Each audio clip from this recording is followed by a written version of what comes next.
dari IKIP ditugaskan untuk syarat lulusan S1. Saya mau menanyakan, ini ibu siapa ini? Ibu Wita. Boleh saya mau menanya tentang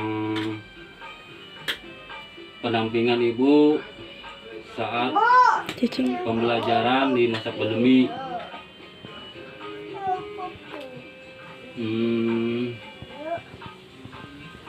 Bagaimana cara ibu mendampingi pembelajaran di masa pandemi? Saya memberikan suasana belajar yang nyaman, pastikan jadwal anak tersusun rapi, dan memberlakukan waktu pelajaran seperti di sekolah. Jadi peraturan ibu kepada anaknya harus berarti semacam disiplin ya, semacam disiplin. Terus suka duka ibu di dalam mendampingi pembelajaran di masa pandemi, apa pendapat ibu? Sukanya anak saya jadi terhindar dari virus COVID-19. Untuk dukanya anak saya jadi kurang interaksi dengan teman sekolahnya dan bisa interaksi melalui handphone saja. Oh itu. Jadi gitu. Terus pertanyaan terakhir Bu ya. Apa kendala mendampingi pembelajaran anak di masa pandemi ini? Untuk saya kurang pemahaman materinya saja Pak, sama untuk jangkauan internetnya kesulitan. Berarti semacam sinyal ya? Sinyal, biasanya sinyal. Terus ada enggak apa namanya, subsidi atau apa dari pemerintah, ada enggak? Assalamualaikum.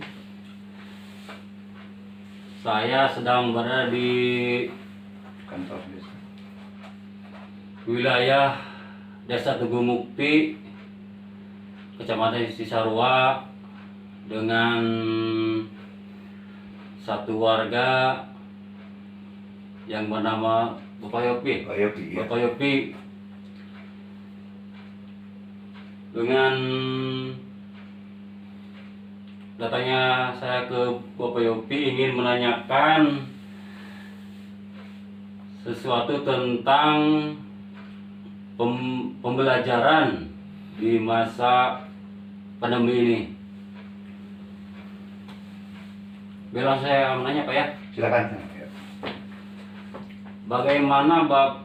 Bagaimana caranya Bapak mendampingi pembelajaran di masa pandemi ini? Baik, terima kasih Pak Opi. Mungkin ada beberapa hal yang harus kita jalankan untuk mendampingi anak kita untuk di masa pandemi ini. Salah satunya mungkin karena memang diharuskan sekarang ini daring, pembelajaran daring, nah gitu kan. Setelah itu mungkin ya pembelajaran di rumah juga, ada lagi kita pembekalan di rumah gitu kan. Tapi pada intinya untuk pandemi ini yang lebih baik adalah untuk pembelajaran daring. Gitu aja. Berarti lebih baik daring ya kalau ini mah ya. Lebih baik daring, gitu kan, lebih baik daringnya. Oke. Untuk pertanyaan kedua, bagaimana suka dukanya mendampingi pembelajaran di masa pandemi ini? Kita mungkin Pak Opik, kita ambil dulu sukanya dulu ya. Sukanya kita mungkin salah satunya kita bisa berkumpul sama anak. Iya. Nah, lebih banyak gitu kita berkumpul sama anak. lebih banyak waktu sama anak gitu ya. Sukanya kita itu, dukanya ada beberapa hal memang yang harus kita apa ya, misalkan keuangan tambahan, salah satunya mungkin kita harus punya kuota. Iya. Nah itu Pak Pik ya, salah satunya kita harus punya kuota. Terus istilahnya itu kan berlanjut terus-terusan gitu kan. Nah mungkin itu yang dibilang dukanya gitu ya, dukanya ya. Iya. Kita itu dukanya gitu. Mungkin itu Pak Pik yang bisa saya sampaikan gitu kan. Kalau sukanya apa sukanya tuh? Sukanya salah satunya yang tadi, kita bisa berkumpul lebih banyak sama anak. Oh iya. Ya itu. Benar. Sukanya itu kan lebih banyak berkumpul sama anak, kita bisa monitoring anak juga gitu Iya. kan. Itulah salah satunya sukanya kita dari di masa pandemi ini gitu. Iya. Terima kasih. Satu lagi Pak ya. Iya silakan.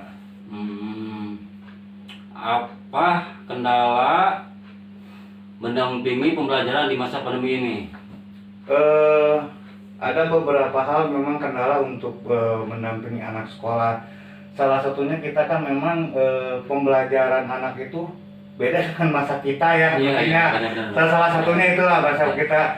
Kadang-kadang ada yang dimengerti oleh orang tua, kadang-kadang ada yang tidak dimengerti oleh orang tua. Nah itulah kendala-kendala yang paling kita yang sekarang ini kita jalankan gitu ya. Nah kalau misalkan memang kita mengerti pembelajaran itu, kita enak, kita bisa menyampaikan kepada anak. Nah salah satunya kalau kita tidak mengerti, kadang-kadang orang tua jadi kebingungan gitu kan. Nah gitu kan, kebingungan. Bahkan mungkin Pak Upik salah satunya kita akan apa ya, kadang-kadang jengkel. Nah gitu, si orang tua tuh jengkel kenapa? Karena salah satunya kita nggak pernah tahu pembelajaran ini, kita harus dituntut harus tahu gitu kan. Nah itulah Pak Upik yang kita kendala dari orang tua itu. Tapi sering itu si anak kalau kita belajar daring kebanyakan nanya enggak gitu ya. Nah, ke orang tua maksudnya. Iya. Nah, itu kebanyakan memang bertanya pada orang tua. Oh iya. Itu masalah. Iya. Bahkan kebanyakan itu, ini sih kita ngobrol aja ya Pak Pik ya, ngobrol ini antara anak gitu ya. Kebanyakan pembelajaran itu dikerjakan pada orang tua yang belajar daripada akhirnya gitu kan. Nah itulah gitu kan, memang ada kelebihannya, ada kekurangan gitu pembelajaran daring itu untuk ke anak ataupun di rumah itu. Yaitu salah satunya memang kendalanya kalau seorang tua tidak mengerti pembelajaran itu gitulah Pak Pik ya. Berarti pembelajaran di masa pandemi ini yang ke satu mungkin ya bisa berkumpul, mengawasi anak. Terus yang keduanya masalah mungkin kota ya. Ya, salah satu kendalanya. Tanya ke bapaknya mungkin ya. Itulah salah satunya mungkin Pak Pik yang memang di masa pandemi ini kebetulan Pak Pik bertanya, kita juga untuk terbuka gitu kan. Nah salah satunya itulah gitu kendalanya, satu kita keterlambatan dengan kuota gitu kan. Nah, kuota itu yang paling kita berat gitu kan. Kadang-kadang si anak kita beli kuota buat ini, khususan buat ini, kadang-kadang dipakai dengan yang lain juga. Pada akhirnya besok kita harus beli kuota lagi. Nah itulah gitu Pak Pik kendalanya. Iya. Di masa pandemi ini emang banyak kendala ya. Ya terima kasih Pak Upik ya, udah menyempatkan waktu untuk saya. Mungkin kalau butuh lagi saya datangi ke Pak Upik ya. Insya Allah. Ya terima kasih. Ya sama-sama ya. Terima kasih ya Pak ya. Sip. Kalau untuk masalah mendampingi anak di masa pembelajaran pandemi, itu sudah pasti kita dampingi secara full. Tapi kan di masa pandemi ini semua sekolah sudah mengadakan pembelajaran secara daring. Itu lebih baik daring daripada kita memaksakan pembelajaran tatap muka di sekolah. Itu resikonya sangat-sangat luar biasa. Mungkin itu saja.